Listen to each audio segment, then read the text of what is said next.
말씀은 욥기 1장 1절에서 5절입니다.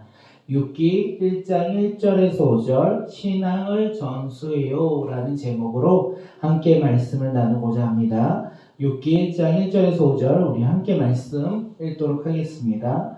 우스 땅의 욥이라 불리는 사람이 있었는데 그 사람은 온전하고 정직하여 하나님을 경외하며 악에서 떠난 자라더라. 그에게 7 아들과 딸 셋이 태어나니라. 그의 소유물은 양이 7,000마리요, 낙타가 3,000마리요, 소가 500결이요, 암나귀가 500마리요, 종도 많이 있었으니 이 사람은 동방사람 중에 가장 훌륭한 자라. 그의 아들들이 자기 생일에 각각 자기의 집에서 잔치를 베풀고 그의 누이 3명도 청하여 함께 먹고 마시더라. 그들이 차례대로 잔치를 끝내면 욥이 그들을 불러다가 성결하게 하되 아침에 일어나서 그들의 명수대로 번제를 드렸으니 이는 욥이 말하기를 혹시 내 아들들이 죄를 범하여 마음으로 하나님을 욕되게 하였을까 함이라. 욥의 행위가 항상 이러하더라. 아멘. 오늘부터 우리가 함께 나눌 말씀은 욥기입니다. 우리가 욥기를 통하여 고난과 환난 가운데서도 어떻게 하나님을 바라보며 하나님의 말씀을 지켜 살아가는지 우리가 함께 말씀을 나눌 것이고, 또한 나누는 말씀을 통하여 우리 삶 가운데서도 고난과 환난이 생겼을 때 우리가 하나님을 바라보며 하나님을 더욱더 의지하며 살아가는 믿음의 자녀들, 하나님의 말씀에 순종하며 살아가는 믿음의 자녀들이 바로 오늘 우리가 되길 바라겠습니다. 오늘부터 우리 함께 욥기 말씀을 나눌 때 큰 은혜가 있고 하나님의 뜻을 분별하며 나아가는 귀한 시간이 되길 바라겠습니다. 함께 우리 1절 말씀 다시 한번 읽도록 하겠습니다. 시작.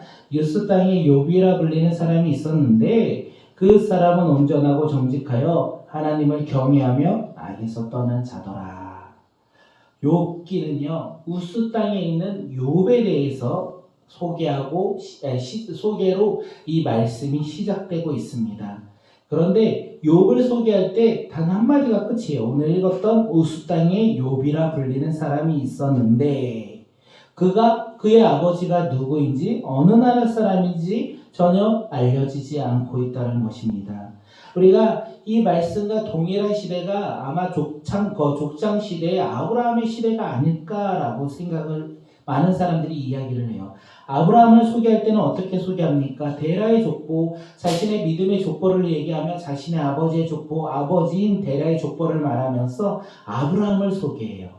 그렇지만 오늘 욥기에는 전혀 그런 말이 없어요. 그렇게 우리가 욥기를 통하여 볼 수 있는 것은 무엇이냐면 환경과 상황이 아니라 그가 태어나서 자라는 모습이 아니라 욥 한 사람에게 우리가 집중하고 그를 통하여 일하시는 우리가 하나님을 바라보며 하나님의 뜻을 발견하며 욥을 통하여 일하시는 하나님, 욥을 통하여 행하시는 하나님, 고난과 환난 가운데 있을 때 욥이 어떻게 순종하는지 우리가 그 하나님의 말씀과 순종하는 욥을 통하여 우리가 하나님의 뜻을 발견하며 우리가 하나님께 나아가는 믿음의 자녀들이 되길 바라겠습니다. 우리가 봐야 할 이 욥이 어떤 사람입니까? 이 욥은요 1절에서 계속 이야기해요. 그는 온전하고 정직하여 하나님을 경외하며 악에서 떠난 사람입니다. 욥은 온전하고 정직하여 하나님을 경외하여 악에서 떠난 사람이다. 우리는 욥의 신상은 알 수 없어요. 그런데 그가 하나님을 경외하였고 하나님을 섬길 때 어떤 모습으로 섬겼냐면 온전하고 정직하게 섬겼다. 그러므로 그는 악에서 떠난 사람이라는 것을 우리는 말씀을 통해 알 수 있습니다. 욥이 어떠한 일을 했습니까?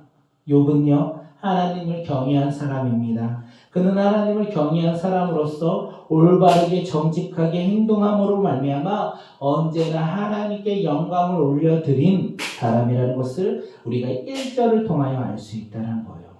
사랑하는 성도님들, 오늘 우리는 어떤 사람입니까?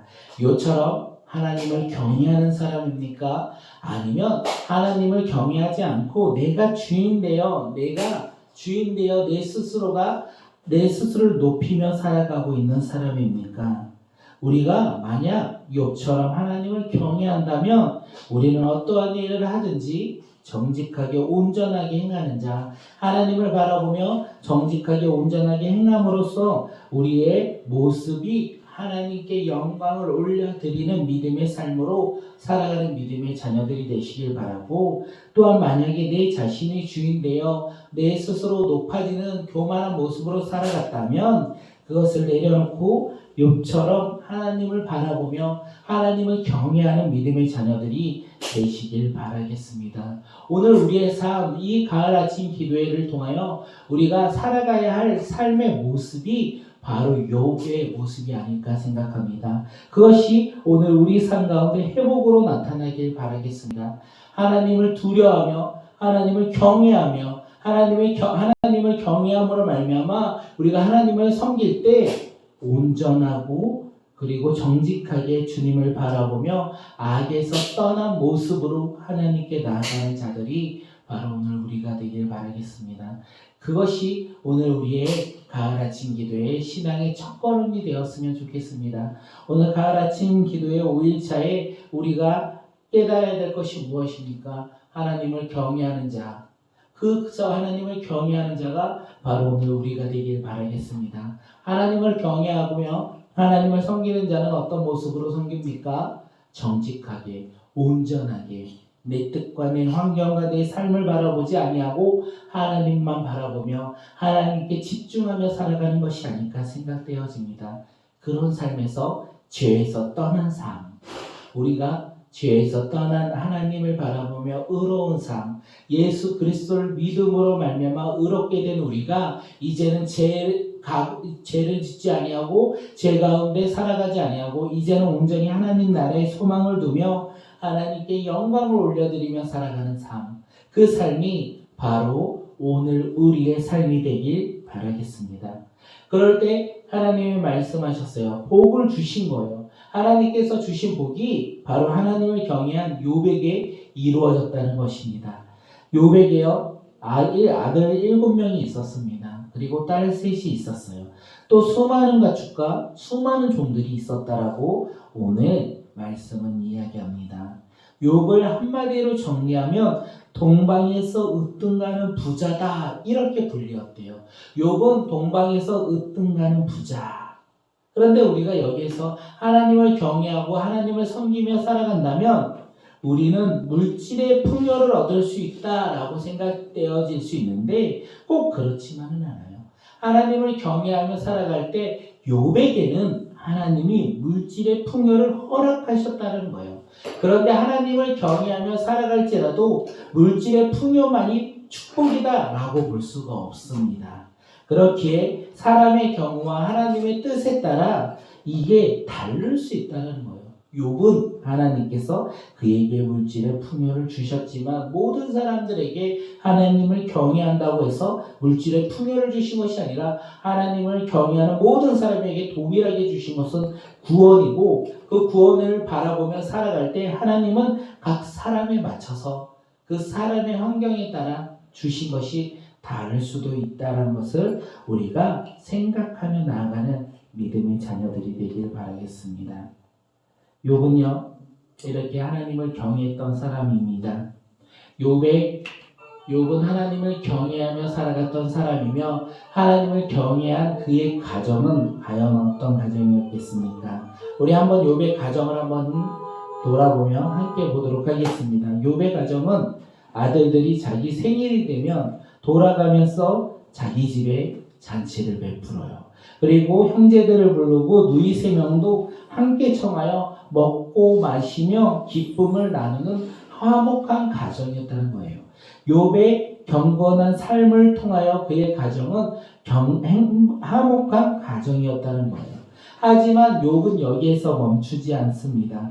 욥은요, 가정의 기쁨과 행복에 만족하지 않고 그가 가정 가운데 관심을 두고 있었던 것이 무엇이냐면 자녀들의 신앙이었다는 거예요. 욥은요, 이 먹고 마시는 행복, 이것을 바라보지 아니었고 욥은 거기에서 한 걸음 더 나아가 자녀들의 신앙에 대해서 관심을 두었다는 것입니다. 우리 함께 5절 말씀 읽도록 하겠습니다. 시작. 그들이 차례대로 잔치를 끝내면 욥이 그들을 불러다가 성결하게 하되 아침에 일어나서 그들의 명수대로 번제를 드렸으니 이는 욥이 말하기를 혹시 내 아들들이 죄를 범하여 마음으로 하나님을 욕되게 하였을까 함이라. 욥의 행위가 항상 이러하리라. 아멘. 욥은 잔치가 끝난 다음날 잔치가 끝나고 자녀들을 이렇게 성결하게 한 다음날에 자녀의 명수대로 하나님께 번제를 드렸다. 왜냐하면 잔치 중에 12절에 뒤에 말씀을 보니까 그들은 포도주를 먹고 음식을 먹었다라고 해요. 그렇게 그들은 포도주로 인하여 혹시 하나님께 죄를 범하였을까, 또한 마음으로 하나님께 욕되게 하였을까 하는 마음에 욥은 언제나 잔치가 끝난 후에 하나님께 번제를 드렸다. 이렇게 이야기를 해요. 욥은 언제나 하나님을 섬겼다라는 거예요. 자신의 기쁨과 즐거움이 아닌 언제나 하나님을 바라보며 살아갔던 것이 욥이었고, 욥은 자신만 그렇게 살아갔던 것이 아니라 자녀들도 하나님 앞에서 하나님을 경외하며 거룩한 삶을 살 수 있도록 언제나 가르쳤다는 것을 우리가 말씀을 통해 알 수 있습니다. 사랑하는 성도님들, 오늘 우리는 경건한 사람이 되길 원합니다. 또한 우리가 경건한 사람으로서 우리 다음 세대 자녀들에게 무엇을 가르쳐야 하겠습니까? 세상의 성공과 세상의 성공을 위해서 세상의 방법과 세상의 기준들을 가르치며 그것을 이루기 위해서 우리가 우리 자녀들에게 양육하고 있는 것은 아닙니까? 아니면 우리는 하나님을 경외하며 하나님을 섬기는 것을, 하나님의 말씀을 우리 다음 세대들에게 양육하고 있습니까? 우리는 어떤 모습으로 우리 다음 세대들을 가르치고 있습니까? 우리는 눈에 보이는 이 세상을 가르치는 것이 그런 어리석은 자녀들이 아니라 우리는 하나님을 경외하는 자로서 눈에 보이지 않는 하나님을 우리는 그 자녀들에게 전하고 가르치며 함께 믿음으로 승리하며 함께 믿음 안에서 성장하는 믿음의 가정들이 되시길 바라겠습니다. 우리가 자녀들에게 무엇을 가르쳐야겠습니까? 하나님을 섬기는 우리의 모습의 본을 보여야 한다는 거예요. 우리 다음 세대 자녀들이 부모의 신앙의 모습을 보고 함께 동일하게 성장하며 나아가는 믿음의 자녀들이 되길 바라겠습니다. 지난번에도 한번 말씀드린 것 같은데 많은 간증자들이 이야기할 때 제가 들었던 간증 중에 하나가 무엇이냐면, 자기가 그렇게 이 세상을 살아가는데 부모님이 새벽 기도에 다녀오시고 맨날 눈물로 나를 위해 기도하는 모습을 보았다는 거예요. 그러면서 그가 성장하면서 그 하나님이 누군지 궁금했대요. 나를 위해 날마다 저렇게 기도하며 울부짖는 부모의 모습을 보고 그 부모님이 믿는 그 하나님이 누구신지 궁금하여 그가 교회를 갖고 신앙을 소유했고 그 신앙을 가지고 자기도 부모처럼 자신이 보고 자란 부모의 모습처럼 자녀를 위해 기도하며 나아갔다라는 간증을 들었습니다. 사랑하는 성도님들, 우리의 다음 세대는 사실 믿음을 지키기 힘든 시대 속에서 살아가고 있습니다. 왜냐하면 세상의 풍요와 세상의 즐거움이 가득하기 때문에 그렇습니다. 우리가 제가 자랄 때는 교회가 재밌었어요. 왜냐하면 세상에서 줄 수 있는 것보다 교회에서 주고 교회에서 행하는 프로그램들이 훨씬 더 재밌었기 때문에 그렇습니다. 그런데 지금은 그렇지가 않아요. 지금은 오히려 세상이 더 즐겁고 세상이 줄 수 있는 것이 더 많은 시대 속에 우리 다음 세대들이 살아가고 있습니다. 이때 우리가 다음 세대 아이들에게 어떻게 신앙을 전수하겠습니까? 우리가 어떻게 신앙을 그들에게 가르치겠습니까? 교회에서는 일주일에 1시간 예배 드려요. 그렇게 우리가 가정에서 더 많은 시간을 보낸다는 거예요. 그래서 교회와 가정이 연합하여 우리 다음 세대의 신앙을 키우며 자라날 수 있도록 인도해야 된다는 거예요. 그러기 위해서 교회에서는 더 많이 교사들이 또한 전도사님들이 제가 더 많이 기도하고 우리 다음 세대 아이들을 위해서 품어야 되는 것 같습니다. 또한 가정에서는요, 믿음의 선배인 부모들이 하나님을 경외하며 하나님을 섬기는 모습으로 우리 다음 세대들에게 믿음의 본을 보여야 한다는 것입니다. 우리 다음 세대들에게 믿음의 본을 보임으로 말미암아 그 아이들이 하나님의 말씀에 따라 그 부모의 신앙을 유산을 이어받아 그 아이들도 이 어려운 세대이지만 믿음을 지키며 믿음 가운데 순종하며 나아가는 하나님의 거룩한 백성이 될 수 있도록 우리 함께 우리 다음 세대를 위하여 믿음 가운데 순종하며 나아가는 믿음의 공동체가 되길 바라겠습니다. 그러기 위해서 우리가 먼저 하나님을 경외하며 온전하게 정직하게 하나님을 섬기는 자, 죄악에서부터 떠난 믿음의 자녀가 바로 오늘 우리가 되고 우리의 모습을 통하여 우리의 가정이 함께 하나님을 경외하는 믿음의 가정으로 변화되는 놀라운 역사가 일어나길 기대하며 우리 이 시간 함께 기도하며 나아가겠습니다. 우리 들었던 말씀을 위해서 우리 결단하는 시간 갖겠습니다. 기도하겠습니다.